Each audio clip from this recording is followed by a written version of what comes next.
And we're like, hello everyone, welcome to Ball in Your Court. It's a new YouTube channel launched by me, Abhinav. It's a sports themed podcast run by a lawyer. So yes, I mean, name's a pun intended. And I think we are doing a live review of the 2022 IPL Mega Auction. It is one of the most eagerly anticipated and watched events for the cricketing world. जैसे WWE में road to WrestleMania होता है, BCCI और Indian cricket circles में there is a road to IPL, and road to IPL का one of the most critical pit stops is the IPL mega auction. And with us today to discuss everything that will happen in the mega auction, we've got three amazing personalities joining us. We've got the highly popular host of the chat show Gupshup with Gurkirat Singh. We've got the sports fit of Editorji, Mr. Yash Chawla, and we've got analyst and cricket writer Naman Agarwal joining us tonight here. So thank you, gentlemen. It's a privilege and an honor to have you guys on the very first video on this new channel. So yes, I think what are your feelings joining in over here? I'll start with you. Yes, sir. I think I would like to congratulate you for doing this, because to have it as a passion and then to finally change it into something meaningful and something something tangible. It's something good. All the very best, Abhinav. We are always there for you. Thank you so much. Thank you so much. Let's start off with the very first topic of discussion. What were your first memories of an IPL auction and the most memorable moment that you've had till now? It's open to everybody. We'll start with you, Gurkirat. See, I mean, the auctions happened quite a lot of times, so there is no particular memorable or the most memorable memory, because each auction comes with its own dynamics, its own surprises. So I wouldn't go very far off and speak something which even I don't remember very clearly, because honestly I also started to follow the auction very closely in the last 3-4 years. So but the one thing that I wouldn't say memorable, but the one thing that still sticks with me is how RCB baited Delhi into buying Steve Smith. Delhi wanted to be smart and wanted to increase the price for Steve Smith. They bid, and then RCB just didn't bid it. So for me, it's not memorable in a good way, but yeah, that is one thing that I remember from the previous auction. But yeah, I wouldn't go really far back, because but this auction will obviously be a lot more different from the previous three auctions, because teams really have to start from scratch. And in a mini auction, it's much more easier to predict which are the players which a certain teams would go for, and a lot of people are also able to nail down at least 3 or 4 picks out of, say, if 25 or 30 players are picked. But in a mega auction where roughly, even if you take on average that 17 to 18 players will be picked by each and every team, you multiply it by 10, when 188 players are to be picked, it's really really hard to predict anything. And that is what makes it all the more exciting, surprising. And yeah, you see something like how Chris Gale was bought by Kings 11 Punjab in 2018. He was unsold twice, and then he was bought. And there was this huge round of applause, because everyone wanted him to be there, because he'd been someone who'd been such a big icon of the league.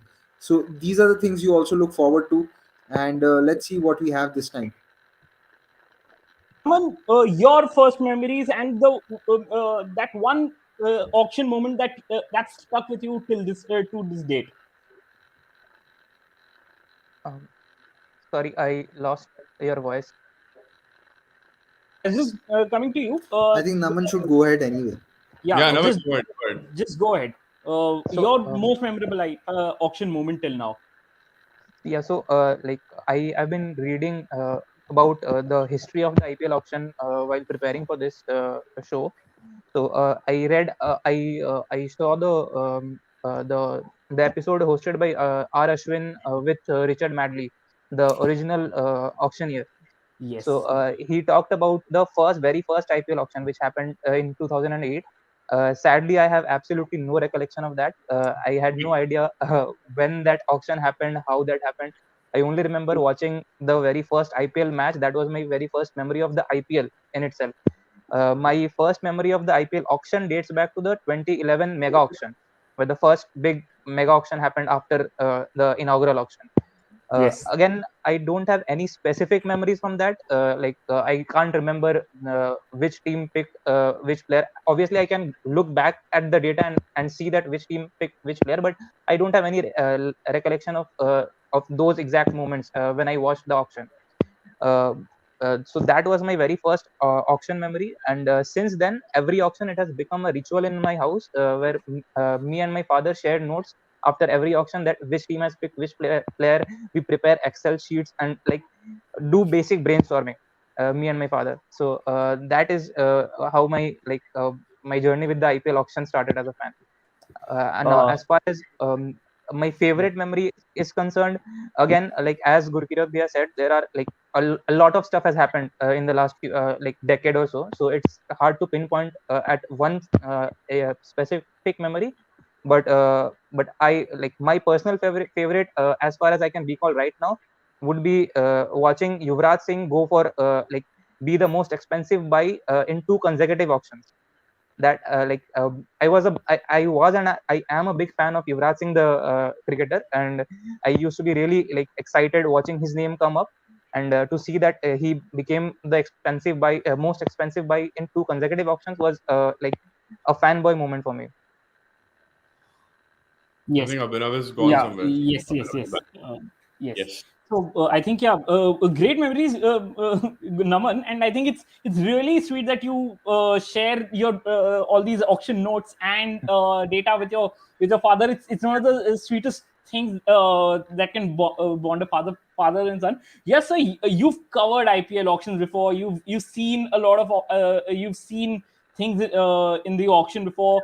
What is that one standout moment, that auction moment that's still not left your memories? I think my career started with the IPL only. So 2008, I started working as a sports journalist, and 2008 was when the first IPL auction happened, and the first season of IPL happened. So been following this league as professionally as possible for the last how many years? Uh, 13, 14 13 years years, now. yeah. 13, So 14 years. my earliest memory of the auction was when MS got sold, and Chennai going all out for him, and he was the undisputed, the big thing coming up in Indian cricket, and the way MS Dhoni was targeted in that auction, that at all costs Chennai wanted him. And then years later, I got the chance to sit and chat with N. Srinivasan. He said that yes, you were right, we were going all out for him, and we had a definite strategy in mind. And one of my most memorable moments was with Freddie Flintoff in 2009. I remember there was a bit of controversy going around at that time that he would the auction process was rigged, and I think Lalit Modi also said something related to that. And then eventually, when we got to know that the astronomical price at that time that Freddie Flintoff got, and then he turns up to play for the Yellow Brigade, and I think one match and he was out with an injury. So yeah, that was, I think, the worst value for player. I think worst value for player, value for Value money money, in IPL money. history, in my opinion. If I can come in here and add something on it, the first season Kevin Peterson also was a lot of English. I think in the first season hardly any English cricketers were a part of it, Dimitri and in the Mascarenhas second was the one, season, only one there. yeah, he played for Rajasthan. He played for Rajasthan, Rajasthan and was, yeah. he I think he came in as a replacement, He came in Mascarenhas, as if a I'm not replacement because wrong. he's a friend of Shane Warne. He called him up. Yeah, so but in 2009, Kevin Peterson and Flintoff, had come in, and both of them had gotten the same price. If I'm not wrong, it was 1.1 million dollars at that time. Yes. I don't remember the exchange Don't rate. remember the numbers. 1.55 million dollars. Don't I, remember the I numbers exactly. Yeah. That was yeah, 1.55. That Dhoni's record is No, but at broken that by. time the concept used to be that if you paid one point whatever X amount of money and you end up playing one match, then you get injured. And like, look at the amount of money he got. He played just one match. But years Yeah. later, I was told by some cricketers, when the teams refined their strategy of payments, Hmm. it's usually 20, 40, 40. 20% Yes. at the time of signing, 40% halfway into the league, and 40% the completion of the league. So no one walks away with the entire amount of money. if you get Absolutely. There was this one quote that I remember. You talked about the Freddie Flintoff bid. I remember this one quote that made it to the press from Freddie Flintoff. He said, "For 4 weeks, I was earning as much as Frank Lampard and Steven Gerrard." That's what he said, and that just stuck to me. That how much the cricketers value the getting sold in an IPL auction to one of the teams. So now let's come back to the present. We've dwelled enough in the memory in our memory bank. Your expectations from this 2022 mega auction. What are you hoping to see? Hoping to see in this auction. We'll start with you, yes, sir. I think since it is the reset button has been hit, and Hmm. most of the teams will, most of the teams have three retentions, and some of them have one. I think one of them has two. So I think the first and the foremost agenda for most teams would be to get as many as players back. So because Yes, whichever teams have been successful in the past, who have been working out the formula pretty well, they would like to get more and more players back to the squad. That will be the first idea. Secondly, I think the concept would be not to go for flash sales. So imagine if there's a West Indian cricketer who smacked like two massive sixes, and he came in with a price tag of reserve price of 1 crore. He will get sold, of course, he will get sold, but I don't think there will be massive bidding going on, because teams here would be aiming to build squads for 3 years absolutely, plus, and not just for this season. And I think the two absolutely. new teams coming in, Lucknow Super Giants and Ahmedabad Titans, they would be more or less focused on the same lines to build a good squad. No one's expecting them to, pull off a Rajasthan Royals or a Chennai Super Kings to go out there and win in the inaugural season. I don't think that is, should happen, could happen. Maybe it would happen. But the aim would be to think long term, 3 years Absolutely. minimum, and no flash sales, at least for someone who has a base, who is an unknown commodity. Absolutely, absolutely. Fair call. Gurkirat, your expectations from this mega auction. I think you are a Delhi Capitals fan, and I think the visuals of Kiran Gandhi sitting in the auction table, in the auction room for Delhi this time around, I think it's sending a lot of panic buttons once again. But as a fan, what are your expectations from this mega auction? See, firstly, I feel Kiran Gandhi, for that matter, I think gets a lot of criticism with regards to sitting in the auction room, because people forget now that over the last 3 years, especially since there's been a rebranding, everyone talks about Delhi investing in younger players and backing a young core. But Hmm. Delhi have always bought young players and young batters. Yes. It was even before JSW came into the picture. You look at Karun Nair. He most probably played his first season at Delhi. Mayank No, Agarwal played at Delhi. pretty Shreyas big. Iyer played at Delhi.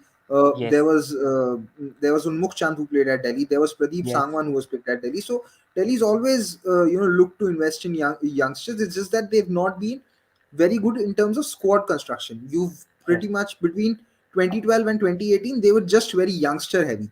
Because the Yes. only senior name you could see in that squad was someone like Zahir Khan, because Mohammad Shami got injured.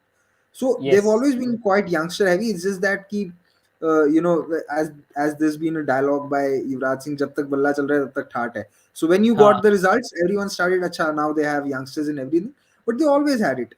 Yes. Coming to my expectations, see, my expectations from a mega auction are always like, I would love to see one team panic, and I would love to see one team being very, they being quiet and then picking up players uh, at dirt cheap prices, or with like how maybe something like what Sunrisers Hyderabad did in the 2018 auction.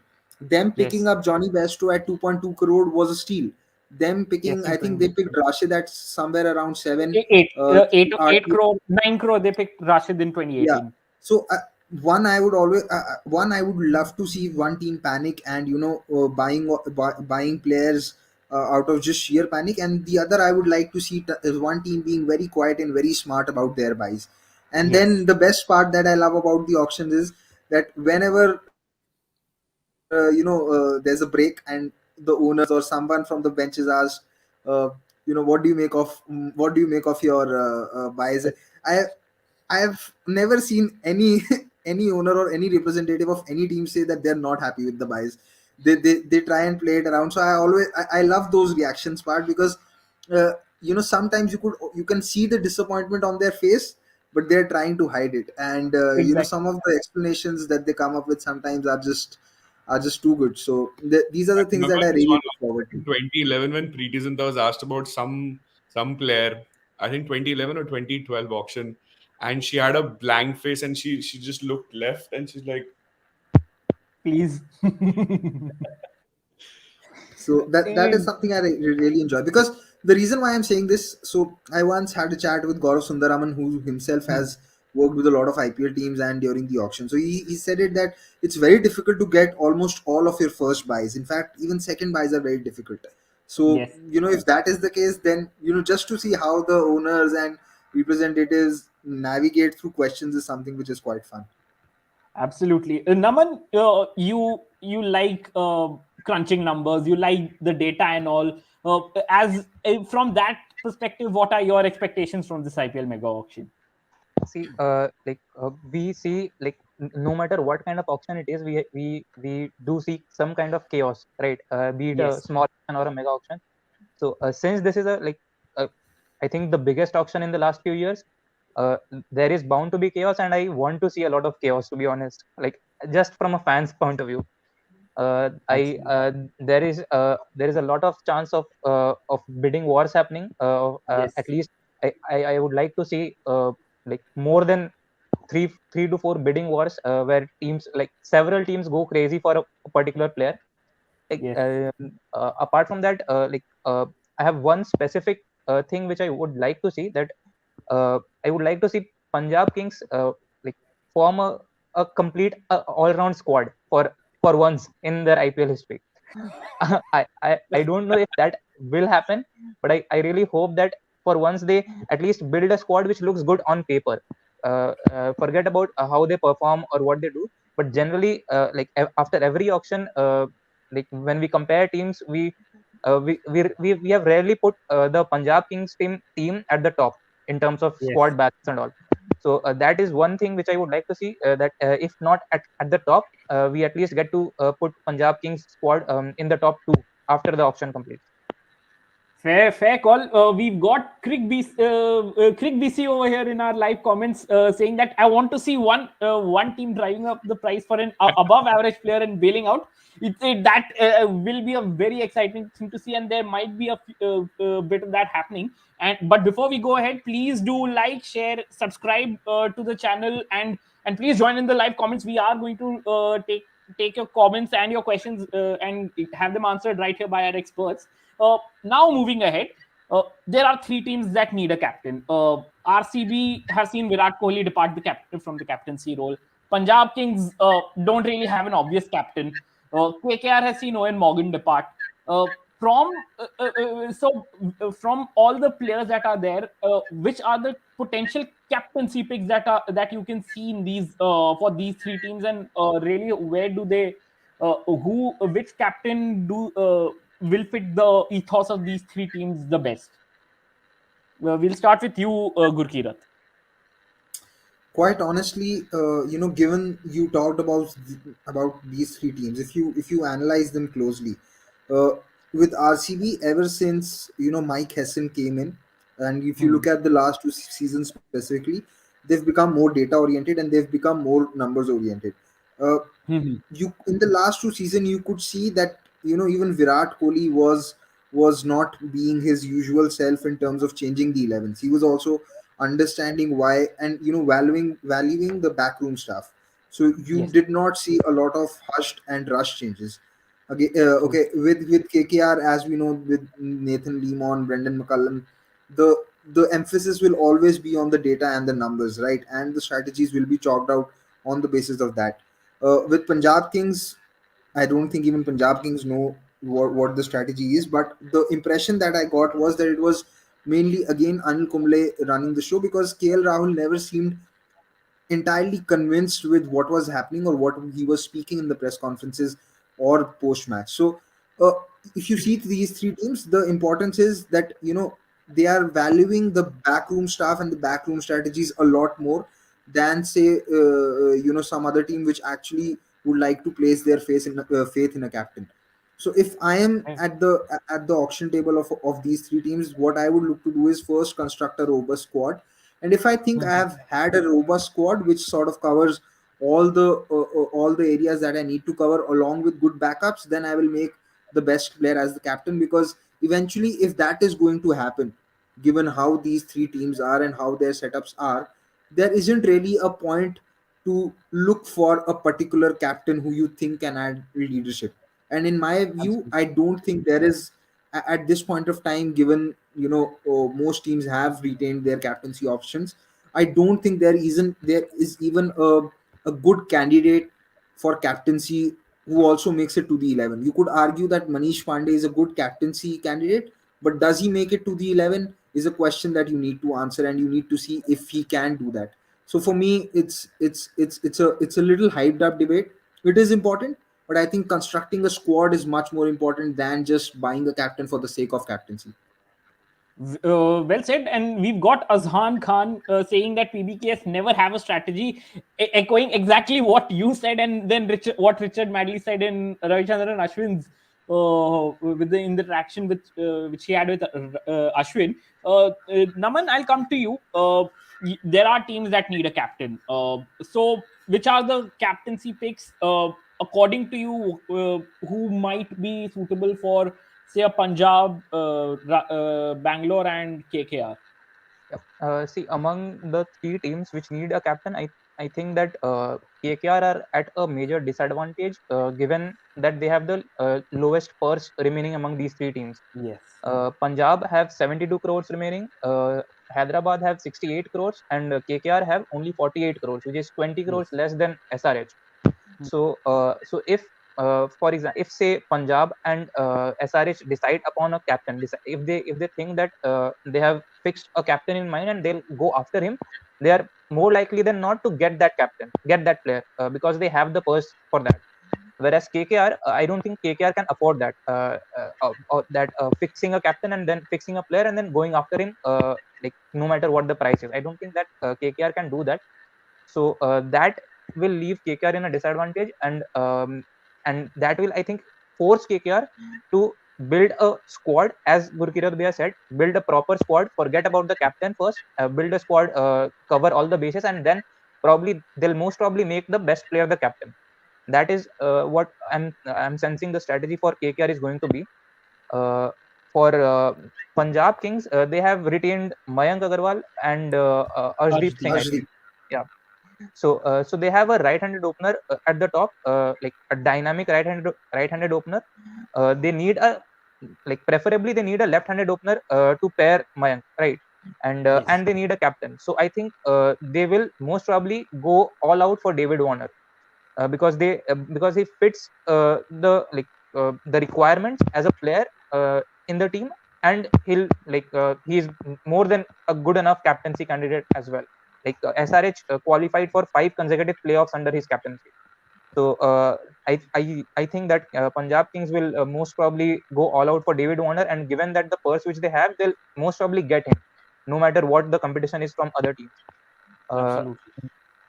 Then the other team which remains is SRH. I No, think RCB remain. SRH have Kane SRH. Williamson. Kane Williamson is there with sorry, SRH, right? sorry. I my bad. I SRH have 68 crores, so that was misinformation. That was not a RCB. misinformation. Misinformation was that SRH don't have a captain. RCB don't have a captain, right? Yes.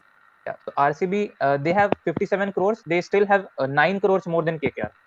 So they still are at a better place than KKR, and I think that the players they have retained are Venkatesh Iyer, Andre Russell, Sunil Narayan, and one else, Varun Varun Chakravarti. Chakravarti. Varun Chakravarti, right? Varun So Chakravarti. so they. I think that Shreyas, that there's been a lot of hype around Shreyas Iyer, the captain, and a lot of people have been saying that he'll go for 15 crores, 20 crores, and whatnot. I think that will obviously not happen, but I'm pretty sure that KKR might be looking at Shreyas. I'm sorry. Yeah, so they might be looking Shreyas. at Shreyas Iyer as the captaincy candidate, but since they have a purse of only 48 crores remaining, it might happen that they might not get him, and so that is why they'll probably build a squad, like forgetting about the captain, and then pick the best player as the captain. Yep. Just Fair call. one thing that I want to add over here. Hmm. Even though the name came up in the conversation through a misconception, uh, even if say I am SRH, and given Hmm. the injury history of or the elbow troubles that Kane Williamson has had over the last 2 3 years, I would like to look at some. If I am actually going to be looking for a leader, I might look for an Indian player who could lead. I am anyway never in favor of an overseas captain, because if that player goes out of form, you lose one overseas spot as well, and that's a spot which you True. mostly pay heavily for. So even though True. SRH have a captain, it won't be bad given how how frequent Williamson's struggles have been with his elbow, that they might Yes. also look for a backup a captain or a potential vice captain if needed. It's a very good call, because this is exactly what Duvuri raised in the comments, that who is going to be the backup skipper of SRH, because Kane is not 100% fit. He's not playing the South Africa Test series as well. So it's what Gurkirat has said. Somewhere it does make some sense, and it's resonating with people. Yes, so I'll come to you, team, because the buzz is that people say that the captain is the most important player in your T20 in your T20 11, because the play is essentially run by the captain in this format, especially because every ball counts for a lot, and the captain has to make those decisions on the spot. These three teams, they need a captain. So with people that the number of options that are there in Shreyas Iyer, Jason Holder, probably Patrick Cummins, probably Owen Morgan. There's wanting to look towards the future. There's an Ishan Kishan, Manish Pandey, if you think of it. So with all these names around, what do you think? What could be the possible captaincy situation for these three teams after the during the auction? Which are the players they can go for? I think I agree with Gurkirat that having an overseas captain is a waste of space when he's either not performing or injured. Hmm. तो वो एक बहुत बड़ा problem होता है but हाँ मेरे हिसाब से I think Ishan Kishan will be hot property and I think Ishan Kishan will be targeted by a lot of teams see you can plan to have a good captain right now, or you can plan to have a good squad and then elect a good leader and then groom that leader as well, or you can have a backup captain, as a lot of people are mentioning on the comments as well. So I think in my opinion Ishan Kishan will be a hot property for sure. Jason Holder, I'm not very sure, because Jason Holder has been a captain, international captain for West Indies for very long, but he has fallen through the cracks. He's performing brilliantly individually as a player. He's contributing with the bat and with the ball, but as a captain, not very sure. Again, this is my personal opinion, but Hmm. coming to I think SRH, I think yes, we would definitely need. Uh, I'm sure they would be also thinking the same, that need a backup captain because of Williamson's fitness. And let's just keep this in mind that whatever is going to happen in the auction, most teams will have the aim to think for 3 years. Do we see Yes. Kane Williamson playing for 3 more years? Maybe, may not be. Do we see his injury flaring up more? You never know. Yes. So definitely a backup captain is needed for Punjab Kings. I think by going for Mayank Agarwal, I think in my opinion he's been rewarded, but they've shot themselves in the foot. Mayank as an opener is brilliant. As a captain, not very sure. I would not make him the captain. But I would like to see Mayank Agarwal get a better opening partner. So in IPL, I've only seen Mayank Agarwal when with Punjab, obviously with KL Rahul. And for certain cricketers, strike rate is overrated. Would like to see a tearaway opener with him, and probably it will be a good thing for Punjab to maybe target someone like an Ishan Kishan or a David Warner. They do have money. I mean, it's not that they don't have money. Punjab Kings have 72 crore. I think the biggest purse they have left right now. So I think they can splurge for that opening flash, because when you retain a player, you kind of make them the core of the team. You definitely make them Absolutely. the core of the team and looking forward. So you have to build it around the two retained players. And I think that will be the key. The last team would be KKR. Oh my God. As you correctly mentioned, the kind of money they have left and the options they have, plus the kind of players they've retained, it will be very difficult. But I do see KKR splurging a lot on a captain, because overall, if you see, KKR is a unit, the ownership as well. They always like to have some iconic captains, right from Dada Yes. to Gambhir, and you there are two ways to run a cricket team, and I think those who play cricket will understand this more. You can have a good enforcer who can be your captain, or you can have a good team that will carry a captain. So I think KKR is the other team which needs an authority player in the center to crack the whip and to take the team home. This is my perception. This is probably what the owners feel as well. So I would predict that KKR would go hammer and tongs for maybe someone like a Shreyas Iyer or maybe an Ishan Kishan. Ishan does dual role as well as an opener as well. Shreyas तो definitely बिकेगा, बड़ा बिकेगा, और I think इस role के हिसाब से अगर देखे जाए तो probably this is the reason why he did not maybe he would have been retained, maybe he opted out because he was not getting a good deal in retaining amount as well, maybe. So I think Shreyas Iyer could be one of those people targeted by KKR for sure. Fair call. There is a very interesting call from Azhan Khan. Yeah, please, Gurkirat, go ahead. Yeah, no, I actually lost the voice. I was saying, with Punjab, I also get the feeling that given that they have given that they have a good amount of purse, and if they lose out on Warner, they could also go for someone like Shikhar Dhawan, and if that happens, then he could be the perfect partner for someone like Mayank Agarwal, because Shikhar over the last 3 seasons of the IPL has been quite a different player what he used to be, because Warner would be a hot property and it might become difficult to get him. And if you do get someone like Shikhar, then again you are freeing up another overseas spot, and you could use that overseas spot to have a middle order batsman or an all rounder. And if in my personal opinion, I think of all the positions that are there in a T20 team, the opening position I feel is the most easy to fill as compared to It's also the most crucial one the as well. other positions, whether that be of fast bowler. There is it's a Gurkirat, have you? I think we've lost Gurkirat's voice, but I think it's a very good point that Gurkirat's made. We got Can you? yeah, please Gurkirat, continue. I think I we thought are, I lost you guys because I stopped speaking for that reason. yeah, please continue. I think you can continue.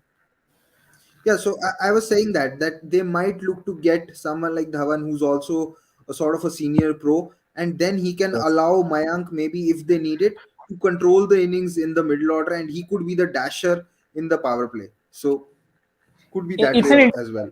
it's an interesting call because fun fact, Punjab did get Dhawan in the 2018 Mega Auction, but he got the art. But SRH had RTM'd him at 5.2 crores back then. So maybe who knows? But there's a very interesting point from Mridul Batra saying that Mayank should definitely be the captain of Punjab Kings. He's a team man and has a good cricketing brain. Also, he said a captain decided before the auction will be more beneficial, and somewhere that does that is a sensible point as well. And Azhan Khan is saying that bringing back Morgan is the best and most sensible pick for KKR. He's a world class captain. Just one bad season with a bat for Morgan. That's what he said. So we can move ahead. I think we've had a pretty decent discussion over here. Let's go on to another very interesting topic. Where are the pace bowling all rounders? Because there is a dearth of the pace bowling all rounders in this mega auction. You don't. We are facing there is no Sam Curran. We don't have Ben Stokes. Chris Morris has retired, so there is a paucity of those. So do their spin bowling all rounder counterparts get somewhere? Will they be attracting the mullah? Naman, what do you think? Yeah, see, I think that there are a lot of pace bowling all rounders. There might be, matlab, there might be a dearth of them, as you said. Like as some big names have retired, including Chris Morris, and yeah, but I don't think that that there are. I still think that there are a lot of options there in the pace bowling all rounders department. For example, like you can consider Pat Cummins as an all rounder. He can smack blows at number 7 and 8. Then we've recently discovered Odion Smith in the ODI series. There's Dominic Drakes, Marco Janssen, Dwayne Bravo in the twilight of his career can be picked as a backup, not a certain starter. There's Mitchell Marsh. He's hot property right now. He had a brilliant 2021, and he's been like winning games consistently for Perth Scorchers in the BBL. There's David Willey, I think, left arm fast bowler who can be a pinch hitter. He can be used as a pinch hitter. I think there are a lot of pace bowling all rounders. The teams just need to carefully decide which specific role they need. Like if they need a swing bowler, they have options for that as well, in the likes of David Willey and Jason Holder. If they need a batting all rounder, like who can give 1 or 2 overs and who can bat in the top four, they have people like Mitchell Marsh. So I don't think that pace bowling all rounders are in scarcity in the auction. They just teams just need to be very precise as to what specific role they want from their pace bowling all rounders. Fair call. Yes, sir. I'll go to you. There are like the question said, uh, there are the quality pace bowling all rounders, the ones that we've seen in the IPL till now, being the big names like a Stokes or a Sam Curran are not there. Chris Morris has gone. There is a bit of the scarcity. There might be a scarcity in terms of stardust, but eh, who do you think are the unknown gems in this department who could be getting some attention from the IPL franchises, because this is a department where India do not really have the riches bestowed upon them. So, amongst the overseas market, who do you think in the all rounders could be getting a major sum of money? I think genuinely, I feel Jason Holder is getting a lot of money in this auction. I think Mitchell Marsh is going to get a lot more richer in this auction, considering what we know what happened in the UAE leg of 2021 and the heartbreak, and then his performances during the World Cup, and of course in the BBL for Scotches. In my opinion, the guy who's going to set the cat amongst the pigeons is going to be Shardul Thakur. There will be a lot of bidding for him, and I think one of the bidding wars, the one player which will trigger bidding wars, definitely going to be Shardul Thakur. Um, Apart from that, I think we should also consider Kagiso Rabada as a fast bowling all rounder. I think he might not be as good as Pat Cummins at number 7, but yeah, at number 8, if you have a surprise, he can surely whack the ball 80 meters plus. So I think Pat Cummins is another good pick. Pat Cummins gives you a captaincy option as well. But again, as a fast bowler, to have a captain in an IPL overseas fast bowler captain, a lot of red crosses there, a lot of red flags there. And I think yeah, that's about that. That's about it. That's my list. I think Kagiso Rabada for sure, hot pick. Gurkirat, there are the recent past has thrown up a few unknown names like Odion Smith, Romario Shepherd, Dominic Drakes. From England, there's a Lewis Gregory.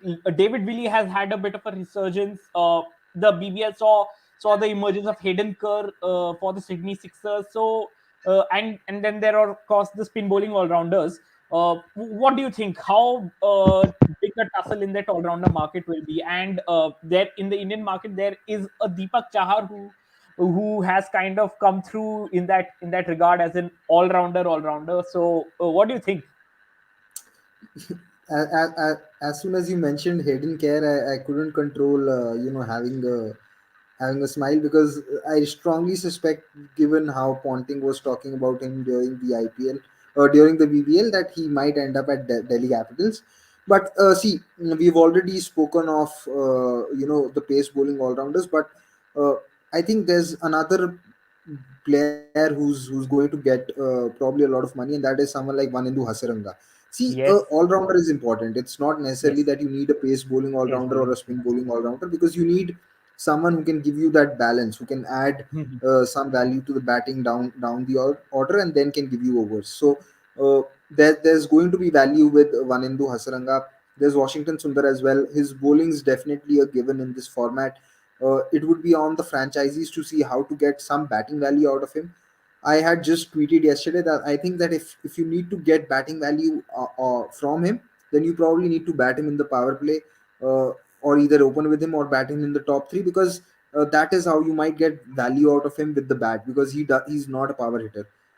Then there's also someone like Ravi Sai Kishore. He's been in the CSK setup for 3 years but hasn't gotten a game. So who knows? He might get picked and might get a few games. And again, even though Kunal Pandya's numbers weren't great last season, but given that there aren't many people who are fighting for that slot, he might come in. Then Deepak Hooda is also now a cat player, so he will also be coming ahead in the auction. And again, he didn't bowl a lot in this Vijay Hazare, but still, at least there's a perception that he could turn his arm over if needed. Because a lot of times, a sixth bowler isn't a necessity; it's a luxury, and you Yes. need it only if your first four bowlers aren't good enough. If your first four bowlers are good enough, then most times you don't need that sixth bowler. So you never know. But yeah, I mean, is Roshan Chase in the auction or no? Yes, Roston Chase is there in the Yeah, auction because he had a very good EPL. CPL on, and on the basis of that he was picked for West Indies in the World T20. So there's that. And given how Adian Makram has also started to bowl, some teams might see him as a batting all rounder as well and get at least a couple of overs out of him. And Yes. if that happens, if Adian Makram gets picked and he's bowling, I would love to see him bowl to KL Rahul in one of the IPL games, just for the jokes and the memes that come around, because that is something that is going to get a lot of conversation happening, and there would be a buzz. And if say Makram's playing for Punjab, and he's bowling to KL Rahul, who's now obviously not in Punjab, and if KL Rahul bats differently, it is certainly going to hurt a lot of Punjab Kings fans. Fair, He fair did call. show Well, him yeah, please. Rahul did show him a lot of respect in the ODI series, though. He didn't show any intentions to change his ways. So, will be interesting to see if that happens. Dhoni suggested the name of Twitter's favorite cricketer, Jimmy Neesham, as well. And I think with his T20 World Cup heroics, he could be fetching some decent attention. We've got a very interesting question from Dhuri again. What are your thoughts on associate players in the auction? Will they get some sort of an attention? Because there is a David Visa from the associate list. There is Ruben Trumpelman of Namibia, who captured everybody's attention as a left arm pacer of some quality. There is from the former associate nations of Ireland. Ireland, there is Josh Little and all. So and Josh Little in that pace bowling all rounder market, and also there is I think a couple of Scotland players are also there, and we've got USA's Ali Khan. So what do you There's thoughts? also Yes, there's also Blessing Muzerbani from in Zimbabwe. Now yes, Zimbabwe is not really an associate nation anymore, but yes, Blessing Muzerbani, I do feel, can be a good support pacer.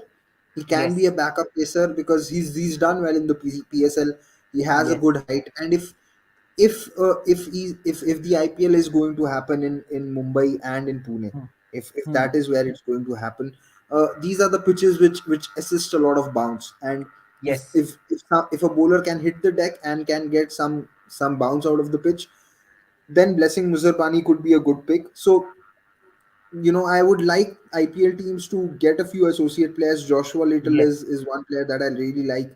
He bowls 140, also provides a left arm angle. You really don't Yes. have a lot of left arm pacers anyway. Can bowl with the new ball, and bowl one over in the last five, if not two. So he could Hmm. be a good pick. I'm not saying that he shouldn't be your number one pacer though. He can be a support pacer. So Yes. there's that, and And same for then Paul Ruben Sterling. Trumpelman. And then there's Sorry. Paul Sterling. And then there's Yeah. Paul Sterling, of course. Yeah, Paul Sterling's a bit of an enigma in the sense I don't know why he's not gotten a bid in the last 3 or 4 years, because he's doing much better than a lot of overseas picks that have been getting picked in the IPL.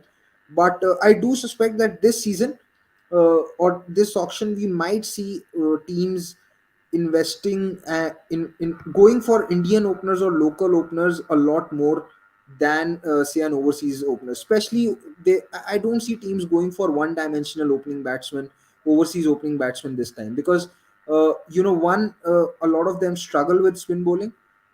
And if they don't struggle with spin bowling as well, you'd rather use your overseas players to fill up the spots which are not available in the local India. Indian market. In Absolutely. amongst the Indian players, there are a lot of players who can do the job as an opener and can do it well.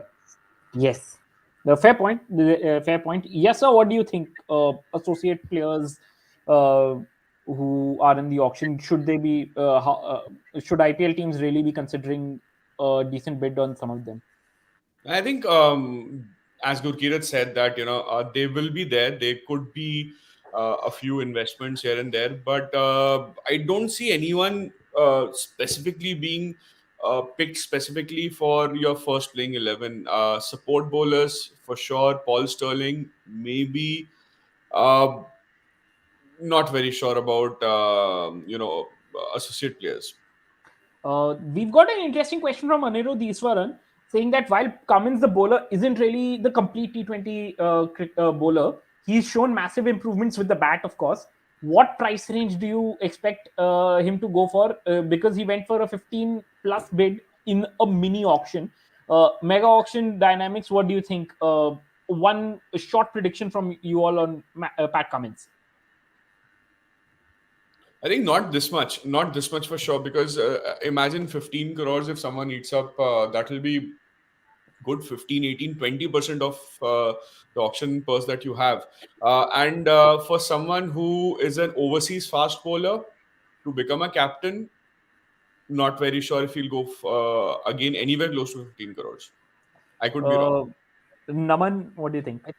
I don't think he'll go for like double digits crores. Like he'll probably go somewhere between 6 to 8 crores is what I'm expecting, because as sir said that the dynamics of a mini auction are completely different. Like you teams can probably spend 15 crores on say Ishan Kishan, but they can't afford to spend that much amount on Pat Cummins in this auction, because as the question itself mentions that he isn't the complete T20 bowler. So Yeah. like even though KKR paid 15 crores, 15 plus crores for him, they didn't get the value out of him as a bowler. Yes, he did come good with the bat, but that was not the original intention behind paying him 15 crores, right? So I Yes. don't see him getting more than say like 8 crores at max, I think. Gurkirat, your short prediction, price range for Pat Cummins. Around 8 crores, because even though he's not a complete, Anirudh's completely right in mentioning that he's not a complete T20 bowler yet, but he has value with the ball in the power play, and he can bowl 2 overs between 7 to 14, and he Yes. could play that enforcer role, can come in and bang it short. So somewhere between 7 to 8 CR. And yeah, I have a feeling that Delhi might bid for him in the first set, because he's going to come in the marquee. Yes. And yeah, I think I had posted about this, that amongst the 10 players that are there in marquee, 9 of them have Nine played of for them have Delhi, Delhi capital. Yes. except for Faf. So I do Yes. expect Delhi to sort of bid for, because uh, I don't see Delhi changing their template of having 3 overseas fast bowlers in the squad. Uh, Hmm. Chris Wokes wasn't a part of the second leg, so they replaced him with Ben Washes, and there isn't KG anymore, and KG will go for more price, I suppose, because of his death bowling skills. But I do suppose that Delhi might bid for Cummings, and if they do get him, they will use him as a number 7. Even though I still feel that it's one position higher than what Higher. it should be for someone like Cummings. We've got Rahul Sharma who has commented saying that don't you think Punjab will go for Bairstow and Mumbai for Cummins? Mumbai for Cummins did happen back in 2018, but unfortunately he never really made it to the IPL that season because of injury. But yes, it's interesting thought. Punjab for Bairstow. What do you guys think? Could happen for sure. I mean, they need a dasher up on the top order, and Westo, I think, has clarified that he'll be available for the complete season. Yes. I think he has. So not a bad option, definitely. And I think if I mean, this is again my prediction or my guesswork. If Punjab goes for best of, बहुत लोगों को मिर्ची लगेगी. पीछे आएंगे लोग, और may be fall shot percentage जो होती है ना लोगों की, मतलब दिखाने के लिए बिड करना, वो होगा इसके लिए. Fair call. Next, let's discuss Back to the Future. I mean, we've the under 19 World Cup just happened, and there were a lot of really bright talents that came through. So, and there are some of them who are registered in the shortlist for the auction of the 590 players. So, where are these under 19 players headed to? So, because there is from India, there is of course Rajvardhan Handargekar, Raj Angat Bawa, Yash Dhul, Vicky Ostwal, Kaushal Tambe, and a few more who are part of the auction. And then, of course, there is South Africa's baby AB, Dewald Brewis, Dunit Wallage, the Sri Lankan captain who's really had a very promising under 19 World Cup. So, what do you think? I mean, especially with Baby AB and some of the Indian under 19 players, where do you think how big the attention will be on the bidding for these players? Gurkirat, I'll start with you. See, I suppose they are going to come late in the order, Yes, right? except A Dewald lot Brewis of, is pitched right sorry, except for Dewald yeah, Brewis he's, coming in yeah, quite except for early. him, I think most of them are late in the order. So uh, franchisees might look to buy them if they are probably coming around at a price of two to 2.5 crores, or maybe even at max three. Anything more than that might be a difficult investment at this point of time, because you also see a lot of times success at under 19 level doesn't get translated into success at the higher level, because it's not just one jump. It requires a certain amount of jump in terms of the level of cricket that you play and the quality of opposition that you face. So the development isn't complete, and you need to play some amount of domestic first class cricket, which makes you more robust as a bowler and as a batter. So while the talent is there and is exciting, in IPL it's very difficult to nurture talent, and it's something, especially in one season, and it's something that a lot of coaches have also spoken. Fleming went on record and said that they don't invest into youngsters because they have to win the league, right? While Yes, Mumbai Indians, on the other hand, run their academy and they invest into players all throughout the year. So it is going to come down upon the philosophy of the teams as well. If there's a team, or even KKR for that matter, they didn't let go of Nagarkoti and Mavi even when they could have, despite 2 seasons of them, both of them not playing a game. So yes, you really don't know. But my simple thing, or my simple opinion on this, is that even if, say, an under 19 cricketer is bought, uh, fans shouldn't expect too much out of them, even if they play. Firstly, I don't expect them to get a game straight away. I expect franchisees to buy them for the future value that they might have. But if even if any under 19 cricketer is bought, I don't expect them to make a mark straight away. It's very rare that has happened, that any under 19 cricketer has made a mark straight away. And you can look at the biggest success stories of under 19 cricket and see them struggle at the IPL level. Virat yes, Kohli wasn't a success in his first season straight away. Pradeep Sangwan had struggled. Ravindra Jadeja was being protected by Shane Warne. Manish Pandey came to the fore in the next season. We all of us know what happened with Unmukh Chand. Prithvi Shaw also, had a sort of a bad season last in 2020. Then he had to bounce back. Shubman Gill also, we have seen, has struggled a little bit. So my simple opinion is that we should keep our expectations low with the under 19 batch, because there's a fair level of development that needs to happen uh, in their game for them to become a world beater at this level. yes. A good point.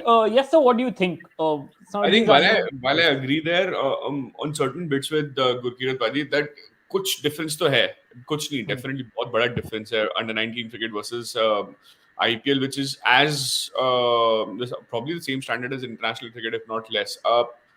Genuinely, I do not see anyone splashing a lot of money for a lot of money. I'm saying 8 crores plus wali category में, for any of the under 19 boys, but I do see Dinesh Bana, उसका थोड़ा Dinesh नाम Bana, I don't think he's Not not registered. He's registered not not for. registered. registered, not registered for sure. But abhi bhi BCCI, I think, is still deliberating it because there are eight Yes, of them which are still without it. I mean, it's not their fault. अगर domestic cricket नहीं हो रही है, I think कुछ Exactly. होने वाला है. What I heard is BCCI might just agree to let them play. Yes, because that's what even reports have been hinting at Yes. that. See, so Yeah, what the I've heard likes is of that Ravi they Kumar might be also. allowed to go into the auction. And in my opinion, I think Ravi Kumar could be a good pick as your backup fast bowler, not genuinely a first teamer. Dinesh Manna for sure as a backup wicketkeeper, only purely because of his batting Six hitting. skills, not Yes. as a first team wicketkeeper. Genuinely Okay. not as a first team wicketkeeper. उसके अलावा I think Nishan Sindhu for sure.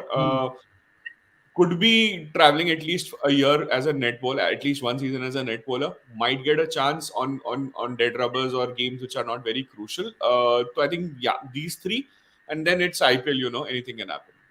Absolutely. Naman, you've seen, you play cricket on the grassroots level yourself. You've seen these players. You've crunched a bit of data among through the collection of data you have. Which are the few under 19 players that could really turn out to be smart snips in the auction? I am a little surprised that the name of Rajvardhan Hungergaker has not come up yet. I mean, there's been a lot of hype around him. I don't know. I mean, despite the excitement and the fact that he can bowl extreme pace and he has a good bouncer and a good Yorker, he picked up only 5 wickets in the 6 World Cup games. But I think a lot of that was attributed to the same factor which is attributed to Mohammad Shami not getting wickets because he is unlucky. I mean, there was a lot of talk that Hungergaker is simply unlucky. That is why he is not picking up as many wickets as he should have. So I think if any player who is closest to making the first 11 among the under 19 players, I think it is Hungergaker because of the dual quality which he provides with the ball, express pace with the ball, and we have seen his hitting. I have some numbers on him. He had I don't remember the exact numbers, but he had a strike rate of 180 plus in the under 19 World Cup, which just concluded.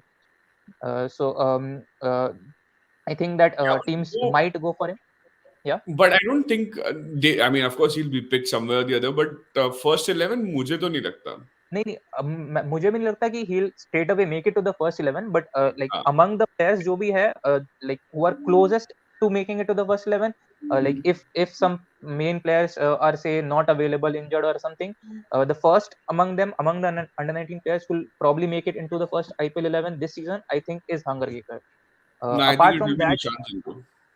okay, First For 11. yeah. Rajangat Baba, I think the finals performance suddenly, I See, think that would have pitchforked his demand up a little bit. the one See, thing but with regards to in Hungerakar, numbers, there's one anomaly. That match against Uganda. So Yes. you can't really take the numbers like on the face value of it, मेरे हिसाब से.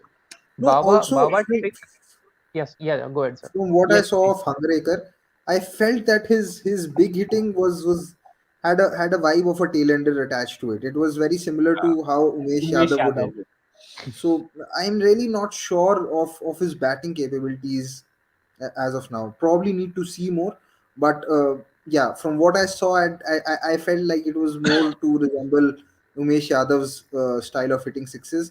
And while it might work in the under 19 circuit, I'm not sure it's going to work at the IPL because pacers are also smart. They start banging you with Yes. back of length and short deliveries, and then it becomes difficult to cope up with it. Yes, I yes. really hope that Yeah. I genuinely hope that Ravi Kumar gets picked because he has displayed his skills and all everything. He picked 4 wickets in the finals, and everyone knows what he has to offer. But apart from that, I played a match with him last year around March. So I have played with him, and just for that reason, I know him personally. I'm genuinely excited. I would like if he gets picked. He is currently not eligible, but as Yes. Yash sir said that there's reports coming that BCCI is deliberating on this. So and he has been picked in the Ranji Trophy squad for Bengal. So Yes. I hope that he gets picked. Will be really exciting for me to see. Duvuri's once again chimed in. What are your thoughts on Sheikh Rashid, who is the under 19 wicketkeeper batsman? Sheikh Rashid,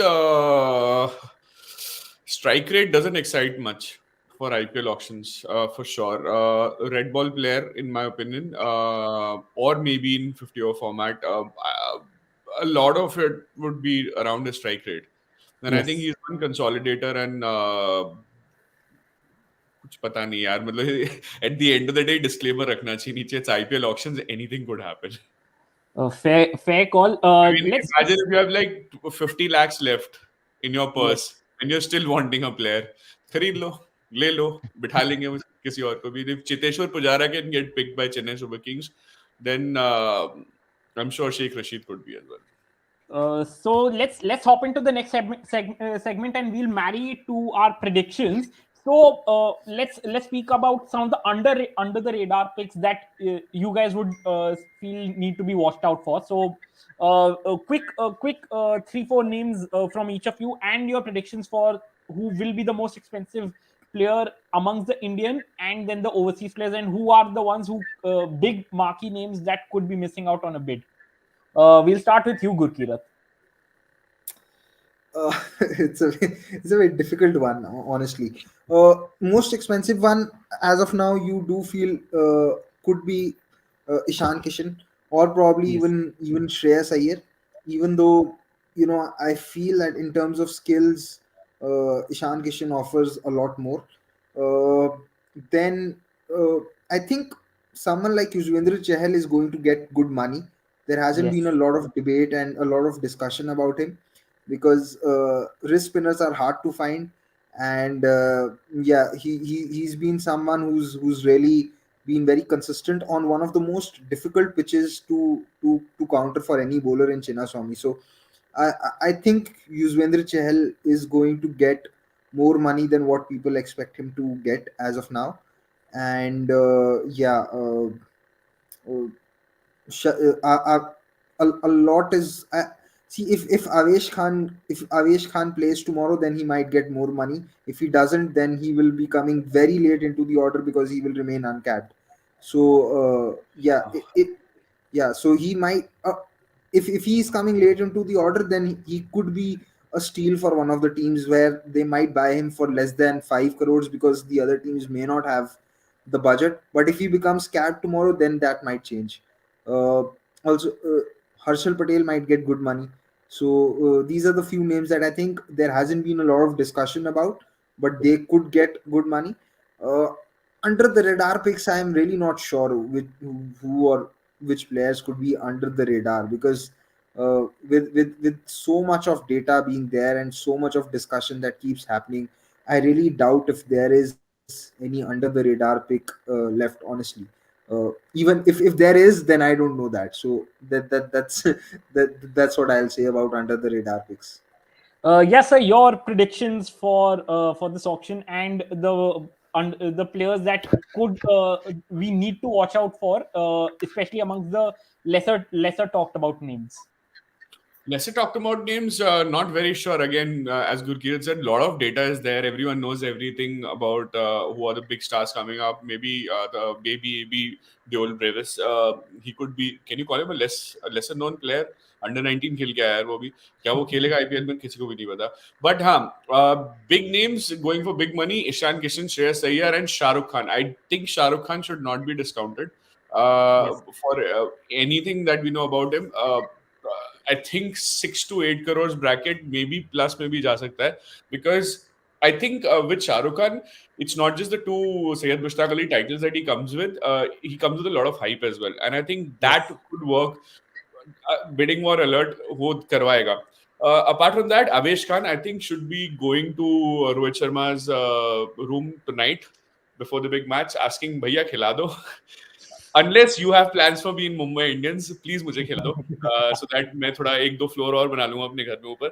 So I think Avesh Khan definitely for sure getting good money. Harshal Patel getting good money. Uh, Devdutt Padikkal, I think could get decent amount of money. Shardul Thakur, in my opinion, is getting a lot of money in this IPL for sure. And I think to end my list, I think I would go for Quinton de Kock for sure, because opening batter, dasher, Not sure if captaincy material, but wicket keeping skills are world class. So that's my list. The, Uh, yeah. I just want to add on a couple of names more. Uh, Someone like Mark Wood could also get a lot of could get good money, or might if not really a good money, then there might be a bidding war because there aren't a lot of express pacers Express available. spaces, but then you see the pitches and you see the locations where they're playing. They're playing entirely in Maharashtra. If they're playing, see Maharashtra, where you see all the locations. You have Pune, you have Mumbai, which is Brabon, as well as Wankhede. Wankhede, Brabon में Markwood कोई नहीं खिलाने वाला. Pune, definitely he will play because the size of the wicket as well as usually the conditions that are there. And I think the last one will be Navi Mumbai. मुश्किल है Mark Wood का वहां पे भी खेलना. So I think But what. Go ahead. Go ahead. why wouldn't you play someone like Mark Wood at Wankhede or Brabon? There's good bounce, There's and good he bounce, could but hurry the the batsman. wickets, the grounds are smaller, more or less dependent on, change of pace bowlers. I don't think Mark would, yes, he will be bought. मैं ये मना नहीं कर रहा कि वो नहीं लेंगे.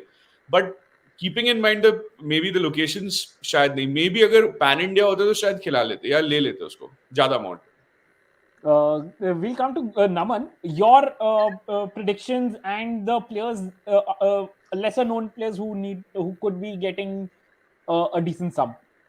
So I have a list of lesser known players. There are a few players from Vidarbha who have done like really well in the SMAT, like Syed Mushtaq Ali and Vijay Hazare. First is Jitesh Sharma, who's a wicketkeeper batsman, Yes. right-handed batsman and opener. He just let me see the numbers once. Yeah, he had an average of 53 and a strike rate of 235 in the Syed Mushtaq Ali Trophy. Uh, Wow. 214 runs in 7 innings. Then comes just a second. A lot of players from Vidarbha have impressed. There's Yash Dayal, who's a left-arm pacer from UP.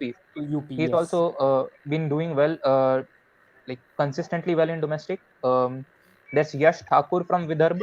He's a right-arm pacer. He has had a brilliant season as well. Just let me pull up his numbers. Uh, he picked 11 wickets in the Syed Mushtaq Ali Trophy at an average of 12 and an economy rate of less than 6. And he picked 18 wickets in the Vijay Hazare, which was the highest in the tournament, at an average of 20 and and an economy rate of 5.7.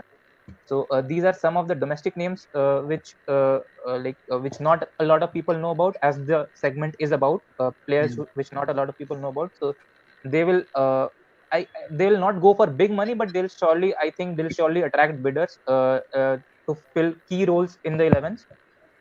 Maybe if not in the starting 11s, at least as backup players. There's another Prabsimran Singh, who was with Punjab Kings last season. He played a Yes. couple of games, I think, but Yes. he has been turning it on in the domestic circuit. Like I'll pull up his numbers as well. He he scored 200 runs in 5 innings in the Syed Mushtaq Ali Trophy at an average of 50 and a strike rate of 137. Yes. He's been consistently doing that. Teams which need a backup Indian opener might go for him. Um, then there's Vishnu Vinod, who was with Delhi Capitals but did not play a game last season. He has also been consistently killing it in the domestic circuit.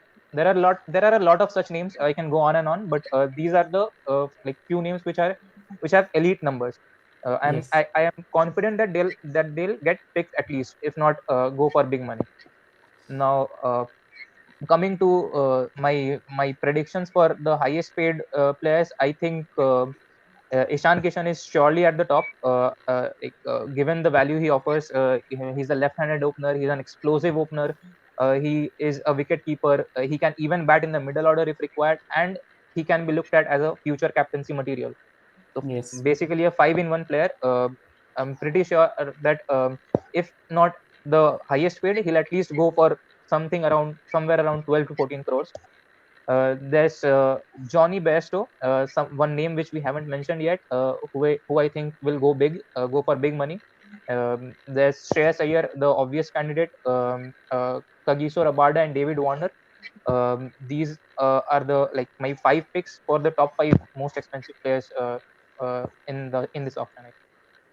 I'll close with my one little under the radar, maybe not exactly under the radar, but basically Videshi Shah Rukh Khan, Singapore ka Pollard, Tim David. I think he Right. could be. He's probably turned into the most phenomenal beast finishers that have entered into the market recently, and I think he could be fetching a lot of attention, especially after his exploits in the PSL and the BBL.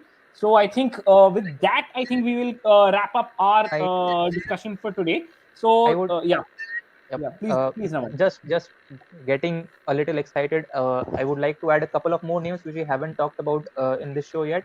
Finn Allen, explosive opener and wicketkeeper batsman. He has. I'll show you a number. He in the last 2 years in all T20 cricket, in the power play, he has a balls per boundary of 3.01. Basically, he hits a boundary Yes, every 3 balls, which is the three best in the balls. business. Yes, Imagine hitting a boundary every 3 balls. The next, like the elite, the elite batters who have a balls per boundary of around 4, and he has a balls per boundary of 3.01. So yes, teams might be looking at him as a backup opener, or maybe even as a first choice opener, mm, to pair alongside uh, some anchors. Then another player. Evan Lewis, yeah, Evan Lewis, yes. another explosive left-hand batsman, which we haven't talked about. A lot of teams require left-handed openers, and I think he will provide a solution to for a lot of teams. Yeah, so that's it.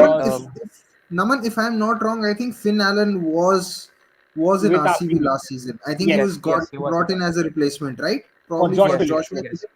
Yes, yep. Yeah. in the first half of the IPL, he was a replacement for Josh Philippe. Yes. So I think it's been quite an engaging discussion. We've had a lot of comments coming who from our viewers. So thank you so much. We could not take every all the comments due to the paucity of time, but please do keep coming in for many such videos. We will be live. We will be live on Sunday to do an auction review. So and thank you so much to Yash sir, Gurkirat, and Naman for joining in today for the very first video over here. So please like, share, subscribe to the channel, hit the bell icon, and please keep your comments coming in. Reach out to us on Twitter as well. We've mentioned our handles in the description box below. So bouquets, brickbats, everything welcome at my handle itself. So please don't spam the other three. But thank you so much, guys. Thank you so much for watching this very first video on ball in your court. And we will be coming back with more and more such content, sports content. So thank you so much, people. Good night, and have a may the best team have may all the teams have a good auction. So let's cap it off on that. May cricket be the real winner.